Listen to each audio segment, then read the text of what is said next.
Workout করছে।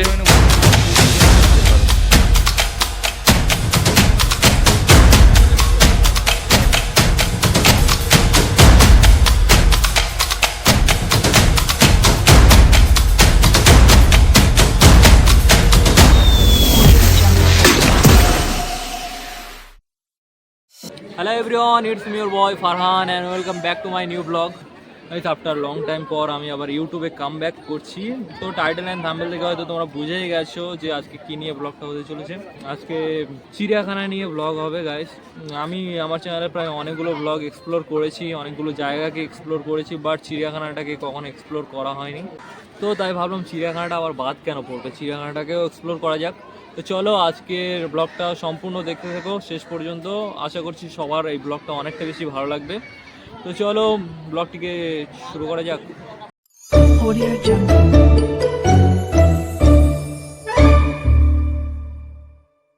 তো এখন দাঁড়িয়ে আছি আলিপুর চিড়িয়াখানা গেটের সামনে। দেখতেই পাচ্ছ টিকিট কাউন্টারের সামনে লম্বা লাইন, সবাই ভিতরে ঢোকার জন্য প্রচন্ড পরিমাণে এক্সাইটেড। আর গেটের সামনে সারি সারিভাবে খাবারের দোকান বসেছে পুরো মেলার মতো। তো গাইস আমরা এখন চিড়িয়াখানা গেটের সামনে চলে এসেছি। দেখতে পাচ্ছ কতটা পরিমাণে ভিড় রয়েছে, চারপাশে ফ্যামিলি কাপেল সব কিছু মিলিয়ে একদম আলাদাই ভাইব দিচ্ছে। আর কত পরিমাণে লাইন দেখো জাস্ট। তারপর আমরা টিকিট কেটে সেই লম্বা লাইনে প্রায় 10 মিনিট মতো দাঁড়িয়ে থাকলাম। দাঁড়িয়ে থাকতে থাকতে ছোটবেলা সেই চিড়িয়াখানার স্মৃতিগুলো যেন মনে ভেসে উঠছিল। অবশেষে অপেক্ষার পর ঢুকে পড়লাম আলিপুর চিড়িয়াখানার ভেতরে। বাইরে যতটা উত্তেজনা ছিল, ভিতরে ঢুকতেই যেন সেটা আরো কয়েক গুণ বেড়ে গেল। তো হ্যালো এভরিওয়ান, আমরা এখন প্রবেশ করেছি চিড়িয়াখানার মধ্যে প্রবেশ করেছি। দেখতে পাচ্ছ কত সুন্দর ভিতরে এন্ট্রেন্স, খুবই সুন্দর। চিড়িয়াখানার ভিতরে ঢুকেই আমরা হাঁটতে শুরু করলাম। টার্গেট একটাই, এক এক করে সমস্ত পশু পাখিদের দেখা। মনে ভীষণ এক্সাইটমেন্ট, কারণ ছোটবেলায় একবার এসেছিলাম এখানে, আর আজ আবার ফিরে এলাম আলিপুর চিড়িয়াখানার সেই চেনা পরিবেশে। তো হ্যালো এভরিওয়ান, আমরা প্রবেশ করেছি চিড়িয়াখানার মধ্যে। তো চলো এক এক করে আমি সবগুলো পশু প্রাণীদেরকে দেখাচ্ছি। এই যে গন্ডার শুয়ে রয়েছে, কি বড় কান দেখো, কিরকম ভাবে শুয়ে রয়েছে দেখো। এই পুরো ঘরটাই গন্ডারের খাঁচা বলা চলে। যে বাঘ দেখবো, বাঘ মামাকে এখন খুঁজে খুঁজে বার করি কোথায় রয়েছে বাঘ। এরপর আমরা চলে গেলাম টাইগার ডেনের দিকে। সেখানে গিয়ে দেখি একটা বিশাল রয়্যাল বেঙ্গল টাইগার ধীর পায়ে হাঁটাচলা করছে। তার গায়ের কমলা ডোরাকাটা দাগ, তীক্ষ্ণ চোখ আর শক্তিশালী উপস্থিতি সব মিলিয়ে সত্যি রাজকীয় লাগছিল। এই দৃশ্যটা দেখেই বোঝা যায় যে কেন বাঘকে জঙ্গলের রাজা বলা হয়।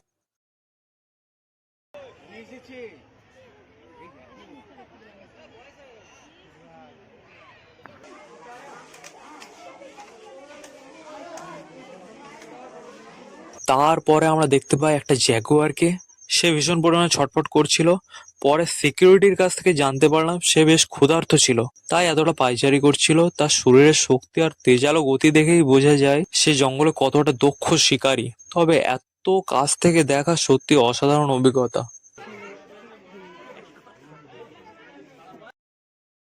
আর এর ঠিক পাশের খাঁচাতে আমরা লক্ষ্য করলাম একটা চিতাবাঘ। তার শক্তিশালী পা ও নমনীয় দেহ দেখেই বোঝা যায় এটি প্রকৃতিতে কতটা দ্রুত এবং ফিট। অবশেষে চিতাবাঘটা ধীরে ধীরে গাছে উঠতে শুরু করলো। বাপরে, সে কি সাংঘাতিক দৃশ্য! এরপরে তোমাদেরকে যেটা দেখাতে চলেছি সেটা আমাদের পুরো চিড়িয়াখানার মধ্যে সবচেয়ে বেশি মজাদার লেগেছে। সেটা হলো এই শিম্পাঞ্জির খেলাধুলা। জাস্ট দেখো কিভাবে একদম মানুষের মতো মজা করছে এরা।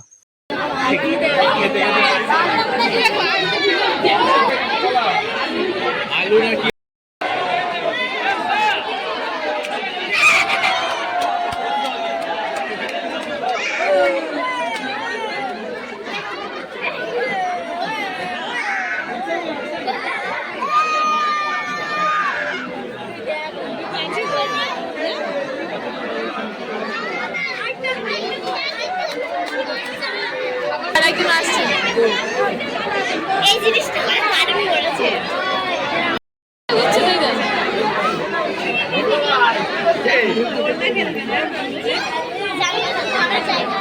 তো এটা দেখার পর আমরা চলে গেলাম ঠিক তার পাশের খাঁচাটার দিকে। সেখানে ছিল নেকড়ে। কাছে গিয়ে দেখলাম চুপচাপ শুয়ে থেকেও তীক্ষ্ণ দৃষ্টিতে চারপাশ লক্ষ্য করছে।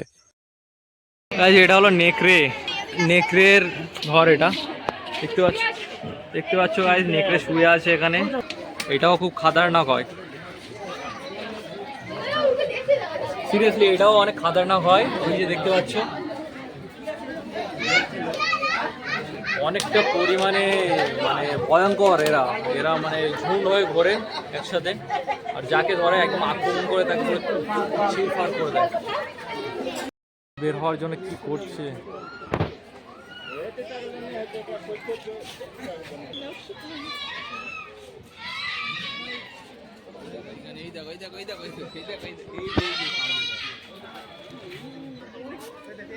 থাক থাক, এসে চলে এসো, চলে এসো।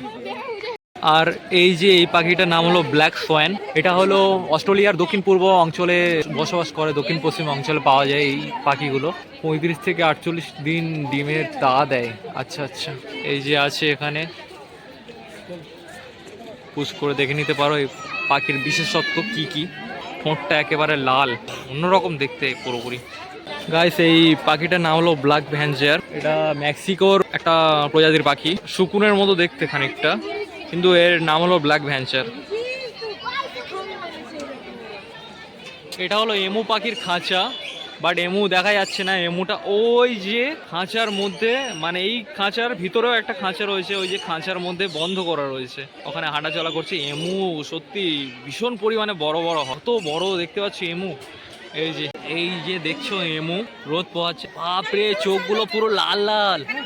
এখানে একটা বসে আছে, আর ওই যে দুটো। আর এই যে টিয়া পাখি, ওই একটা বড় পাখি, কিন্তু একটা বড় পাখি টিয়া পাখি সত্যি মানে অসাধারণ লাগছে। সবাই একসাথে একদম সবুজ হয়ে আছে, সবুজ পাখি বেসিক্যালি।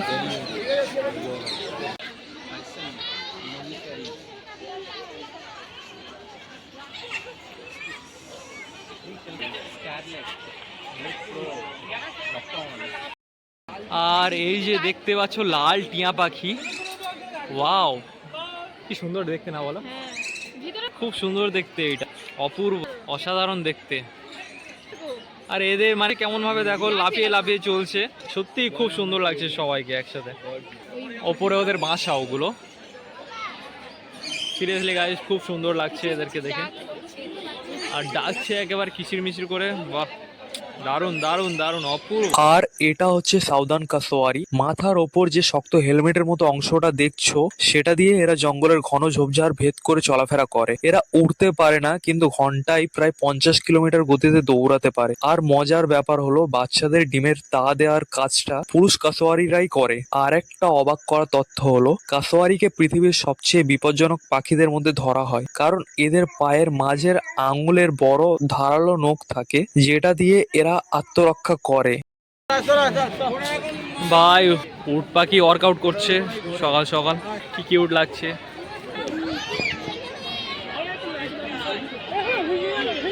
শুধু এইটুকু হাঁটছে, দেখাচ্ছে আমাদের। এই দাঁড়িয়ে পড়লো, বাবা আরে কি বড়।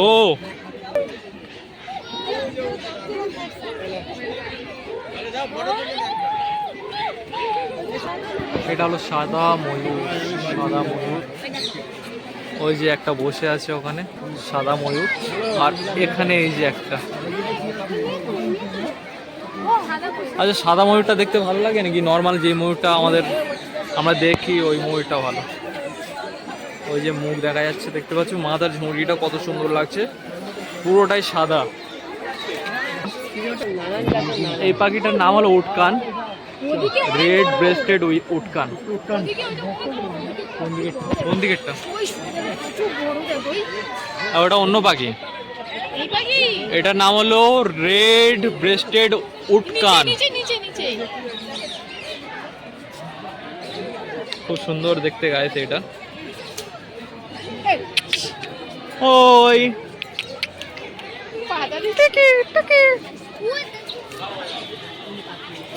এটা একদম অপূর্ব দেখতে। এখানে তিনটে রয়েছে। এটা সাদা ময়ূর না, বেশি এটা হলো ধূসর রঙের ময়ূর। এর পেখমগুলো সত্যি অসাধারণ দেখতে। এই ময়ূরটা বেসিক্যালি অনেকটা বেশি। হ্যাঁ, এরকম সেম আমাদের বাড়িতে হ্যাঁ।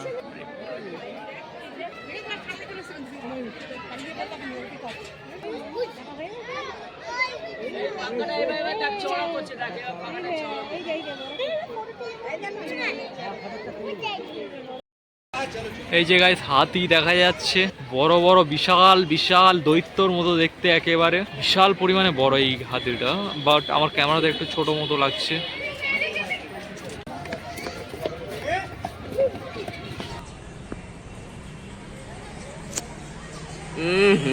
সামনে থেকে হাতিটির এই সুন্দর খেলাটা দেখে সত্যি ভীষণ মজা পেয়েছি। এত বড় একটা প্রাণী অথচ কত শান্ত আর মিষ্টি ভঙ্গিতে খেলছে, জাস্ট সত্যি অসাধারণ। তো এখানে আমি দাঁড়িয়ে আছি হাতিটার ঠিক সামনে। তোমরা খেয়াল করলে দেখবে এই হাতিটার কিন্তু দাঁত দেখা যাচ্ছে। অনেকেই ভাবতে পারো হয়তো দাঁত নেই, কিন্তু আসলে বিষয়টা একটু আলাদা। সব হাতির বড় দাঁত থাকে না। অনেক সময় মেয়ে হাতির দাঁত খুব ছোট হয় বা বাইরে থেকে তেমন বোঝা যায় না। আবার কিছু হাতির দাঁত নিরাপত্তার জন্য বা চিকিৎসার কারণে কেটে দেওয়া হয়, যাতে কেউ ক্ষতি না করতে পারে।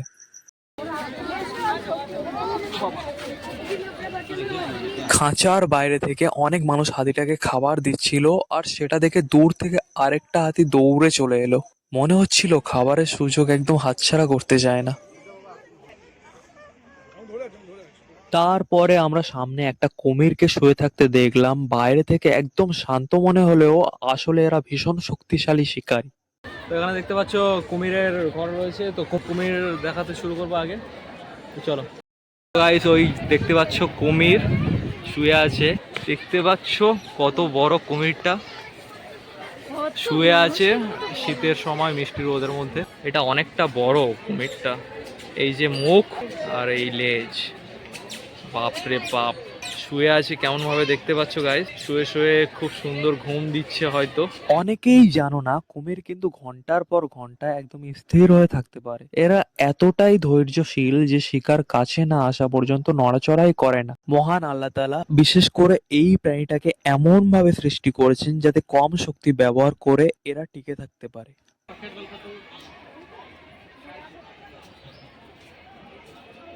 কুমির দেখার পর আমরা হাঁটতে হাঁটতে চলে গেলাম জিরাফ দেখার জন্য।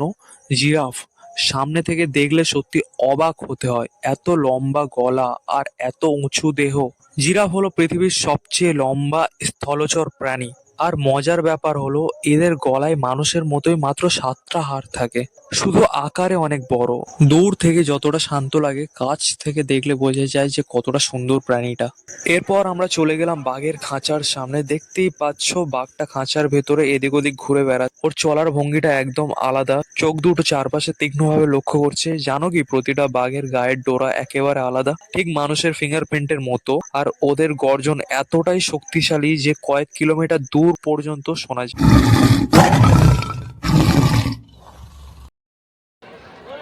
বাঘ দেখে সত্যি মানে বিকট ভয়ঙ্কর দেখতে বাঘটা।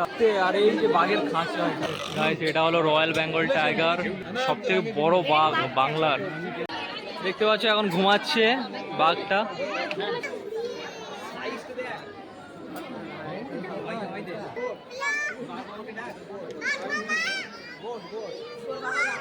কিরকম ভাবে তাকাচ্ছে শুয়ে শুয়ে, কি ভয়ঙ্কর দেখতে গাইস, সত্যি বলছি। মানে পুরোপুরি খাওয়া দাওয়া করে শুয়ে আছে যা মনে হলো।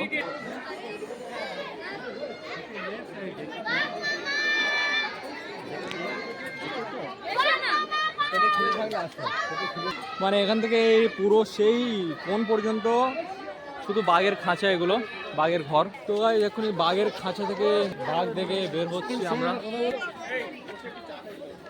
তো এক এক করে সমস্ত কিছু এখানকার প্রাণী আছে, সমস্ত কিছু পশু পাখি সবকিছু দেখাবো। তো ব্লগের সঙ্গে থাকো, আশা করছি সবাইকে অনেক ভালো লাগবে। জলহস্তী, আমরা জলহস্তীকে দেখলে অনেকেই ভাবে অলস একটা প্রাণী, কিন্তু আমরা ভুল। এই যে সামনে দাঁড়িয়ে আছে জলহস্তী, আফ্রিকার সবচেয়ে বেশি মানুষ মারার রেকর্ড কিন্তু এদের দখলে। দেখতে শান্ত এবং অলস মনে হলেও এরা কিন্তু নিজের এলাকায় কাউকে সহ্য করে না। সবচেয়ে অবাক করা বিষয় কি জানো? জলহস্তী দৌড়াতে পারে প্রায় ঘন্টায় 30 কিলোমিটার গতিতে। মানে তুমি যদি ভাবো দৌড়ে পালাবে, ভুল ভাবছো। আর একটা জিনিস অনেকেই জানে না, এদের শরীর থেকে লালচে রঙের তরল বের হয়। অনেকেই ভাবে এটা রক্ত, আসলে এটা এক ধরনের প্রাকৃতিক সানস্ক্রিন যা রোদে এদের চামড়া রক্ষা করে। এরপর আমরা একসাথে ঘুরে দেখলাম আরো কয়েকটা প্রাণী। প্রথমেই গেলাম গন্ডারের কাছে, যেটাকে আমরা শুরুতেই একবার দেখেছিলাম। কাছে গিয়ে আবার দেখলাম বিশাল শরীর, মোটা চামড়া। বাইরে থেকে শান্ত মনে হলেও ওদের শক্তি আর ওজন সত্যি অবাক করার মতো। গন্ডার দেখার পর আমরা চলে গেলাম হরিণের খাঁচার দিকে। গিয়ে দেখি একজন কর্মী অনেকগুলো তাজা ঘাস এনে হরিণগুলোকে খেতে দিচ্ছে। হরিণগুলো খুব শান্তভাবে দল বেঁধে ঘাস খাচ্ছিল।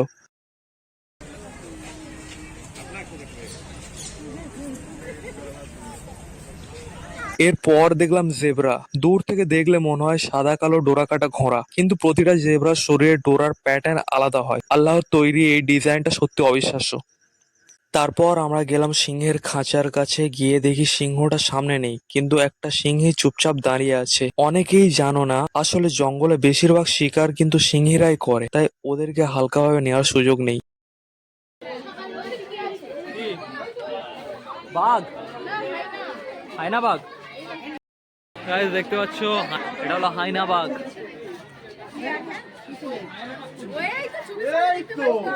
এটা শিয়াল। হায়না হায়না হায়না। নেক্সট আমরা গেলাম হায়নার খাঁচার কাছে, কিন্তু হায়নাটা একদম চুপচাপ শুয়েছিল, তাই ঠিকভাবে দেখা যাচ্ছিল না। দূর থেকে শুধু একটু নড়াচড়া বোঝা যাচ্ছিল। ভাবছিলাম যদি একটু উঠে দাঁড়াতো তাহলে ভালো করে দেখতে পারতাম।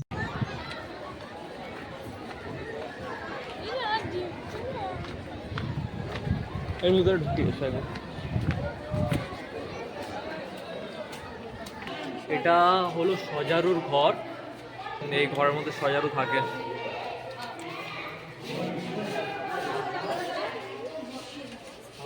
ওই যে দেখতে পাচ্ছ গাইস, সজারু শুয়ে রয়েছে ওখানে। দেখতে পাচ্ছ সাদা সাদা কাঁটা গায়ে দেখা যাচ্ছে। ফেরার পথে আমরা দেখলাম মেছো বিড়াল। আর মজার বিষয় কি জানো, ওটা একদম জলের মধ্যে নেমে মাছ ধরছিল। বেশ মন দিয়ে জলের ভেতর তাকিয়েছিল, কখন শিকার পাবে সেই অপেক্ষায়। তো চলো আমরা এখন লাঞ্চ করব। দেখি ভালো ভালো একটা জায়গা খুঁজি।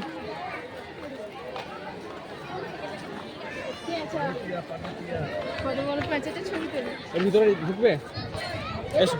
তো গাইস, এই ছিল আজকের আমাদের চিড়িয়াখানার কাটানো একটা দিন। সত্যি বলতে অনেকদিন পর এমন একটা সময় কাটিয়ে খুব ভালো লাগলো। ছোটবেলার সেই স্মৃতি আবার অনুভব করলাম। ভিডিওটা ভালো লাগলে অবশ্যই লাইক কমেন্ট শেয়ার করে দিও। আর সামনে কোথায় কোন জায়গা নিয়ে ব্লগ দেখতে চাও অবশ্যই কমেন্ট করে তো দেখা হবে নতুন কোন একটা ব্লগে। আল্লাহ হাফিজ। Audio Jungle.